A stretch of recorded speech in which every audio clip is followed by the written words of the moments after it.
अस्सलाम वालेकुम। आप देख रहे हैं डेली पाकिस्तानी। मैं हूं आपका मेज़बान दीपक कुमार जीरामानी।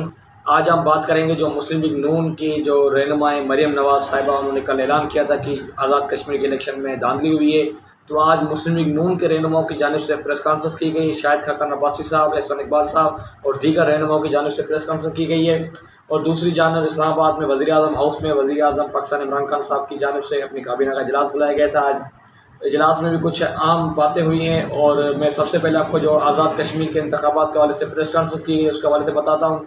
मुस्लिम लीग नून के रहनुमाओं ने प्रेस कॉन्फ्रेंस करके ये कहा कि हम इस इलेक्शन को रिजेक्ट करते हैं और इलेक्शन कमीशन के जानिब से इसमें खुलेआम धांधली करवाई गई है। हमारे पास मुस्लिम लीग नून के रहनुमा कहना है कि हमारे पास बैलेट पेपर किसी और जगहों से हमारे पास हाथ आए हैं जिसमें शेयर पे स्टैंप लगा हुआ है, यानी कि लोगों ने शेयर को वोट दिया है और वो बैलेट पेपर उन्होंने कहीं बाहर फेंके हैं। जो मुस्लिम लीग नून के रहनुमा कह रहे हैं कि हमारे पास वो हाथ हमें आए हैं। तो मुस्लिम लीग नून ने इलेक्शन को रिजेक्ट कर दिया है और उन्होंने ये मुतालबा किया है कि आज़ाद कश्मीर में दोबारा इलेक्शन किया जाए और साफ़ व शफाफ इलेक्शन किया जाए, इदारों को इस इलेक्शन से दूर रखा जाए। और उन्होंने ये भी कहा कि सिलेक्टर्स चाहते हैं कि इस हुकूमत को हम कश्मीर में सिलेक्ट करें, लेकिन हम होने नहीं देंगे क्योंकि ये हमारे साथ धांधली हुई है। पाकिस्तान मुस्लिम लीग नून की मकबूलियत थी, अवाम मुस्लिम लीग नून को चाहती है। हालांकि वोट हमारा दूसरे नंबर पे, लेकिन सीटें पाकिस्तान पीपल्स पार्टी के पास दूसरे नंबर पे हैं। और पाकिस्तान पीपल्स पार्टी का मैं बताऊं कोई ज़्यादा वो एक्टिव नहीं है इलेक्शन रिजल्ट के खिलाफ, यानी कि जिस तरह उनकी लचक है पाकिस्तान पीपल्स पार्टी के रहनुमा की जानिब से ना प्रेस कॉन्फ्रेंस ऐसी की जा रही है इलेक्शन को, यानी कि एक्सेप्ट कर चुके हैं। जो तासुर उसका आ रहा है कि उन्होंने एक्सेप्ट कर दिया है, लेकिन सिर्फ मुस्लिम लीग नून। और दूसरी जानब जो हमारे तजिया निगार ये भी तजिया कर रहे हैं इस पर कि मरियम नवाज़ ने जो इलेक्शन में जो बयानिया इस्तेमाल किया था फ़ौज के ख़िलाफ़, कुछ उन्होंने वहाँ पे बातें की थी और उन्होंने ये भी कहा था कि कश्मीर का जो सौदागर है, कश्मीर की आवाम उसको भगाएगी। और यहूदिया पता नहीं कौन कौन से उन्होंने वहाँ पे जाके अपना बयान इलेक्शन में बयान अपना बनाया था।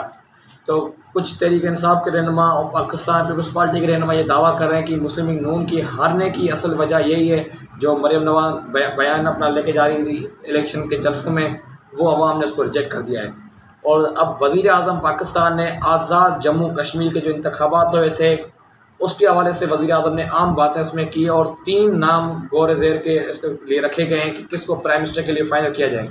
पहला नाम वज़ीर आज़म जो इनकी काबीना की मीटिंग हुई थी उसमें रखा गया था, पहला नाम बैरिस्टर सुल्तान महमूद साहब का, दूसरा चौधरी अनवारुल हक साहब का और तीसरा सरदार तनवीर इलियास साहब का।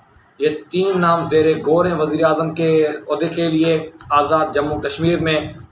अब देखते हैं किसको फ़ाइनल करते हैं। और हमारे जो ज़रा ये बताते हैं कि ये तीनों नाम वज़ीर आज़म पाकिस्तान खुद अपनी काबीना का इजलास बुला के इनमें से एक नाम फ़ाइनल करेंगे। और दूसरी जानिब वज़ीर आज़म पाकिस्तान ने अपने जो काबीना का जिनका इजलास था उनमें ये कहा था कि हम चाहते हैं कि अपोजिशन की जितनी भी पाकिस्तान की सियासी जमातें हैं अपोजिशन में बैठी हुई है वो आएँ हमारे साथ बैठे और इलेक्शन के रिफॉर्म्स करें, ताकि ये धांधली का रोना ना रोया जाए। ये जो इलेक्शन हारने के बाद सारी पार्टियाँ, कोई भी उन्होंने किसी का नाम लिया, उन्होंने कहा इलेक्शन हारने के बाद हर पार्टी ये दावा करती है हमारे साथ धांधली हुई, हमारे साथ नाइंसाफ़ी हुई है। इसलिए मैं चाहता हूँ आएँ असम्बली में हमारे साथ बैठें, इलेक्शन के रिफॉर्म्स करें और जो नई जदीद दौर की जो मशीनें आ रही हैं उसके थ्रू इलेक्शन करवाएँ, उसमें धांधली का कोई इश्यूज़ नहीं होगा। और मुस्लिम लीग नून जो उस पर अपना रिएक्ट कर रही है वज़ीर आज़म के बयान पे, ये कर रही है कि ये जो मशीनें आ रही हैं इसको हैक बड़ी आसानी से किया जा सकता है और दीगर ममालिक जो आउट ऑफ कंट्री, यानी कि पाकिस्तान के जो आउट ऑफ कंट्री जो वहाँ पे हैं लोग, वो उसको आसानी से हैक कर सकते हैं। लेकिन वज़ीर आज़म साहब कह रहे हैं कि आएँ असम्बली हमारे साथ बैठें, इलेक्शन के रिफॉर्म्स करें, हम आपको चेक करवाते हैं, मशीनें आप चेक करें, आप अपने हिसाब से इसको यूज़ करें और देखें अगर इसमें कोई फ़ाल्ट है तो उसको आप बताएं, हम इम्प्लीमेंट करते हैं। लेकिन मुस्लिम लीग नून बिल्कुल इस चीज़ पे बैठने को तैयार नहीं है, इलेक्शन को एक्सेप्ट करने को तैयार नहीं है। आज उन्होंने प्रेस कॉन्फ्रेंस की है मुस्लिम लीग नून के अहम रहनुमाओं की जानिब से कि इलेक्शन कमीशन भी इस चीज़ में मुलव्वस है और धांधली खुलेआम की गई है। मुस्लिम लीग नून को ये भी कहा है कि हमारे रहनुमाओं का जो पोलिंग का टाइम चल रहा था उस वक्त हमारे रहनुमाओं को गिरफ़्तार किया गया था और गिरफ़्तार करना यानी कि इस बात का सबूत है कि धांधली खुलेआम हो रही है। तो अब देखते हैं जो वज़ीर आज़म साहब के सामने जो 3 नाम रखे गए किसका नाम फाइनल होता है। इलेक्शन कमीशन क्या इस पर नोटिस लेता है, क्या री इलेक्शन होता है या इसी इलेक्शन पे काम चलाएंगे और जो सीटें मुस्लिम लीग नून जीत के आई है उसी पे रहेंगे।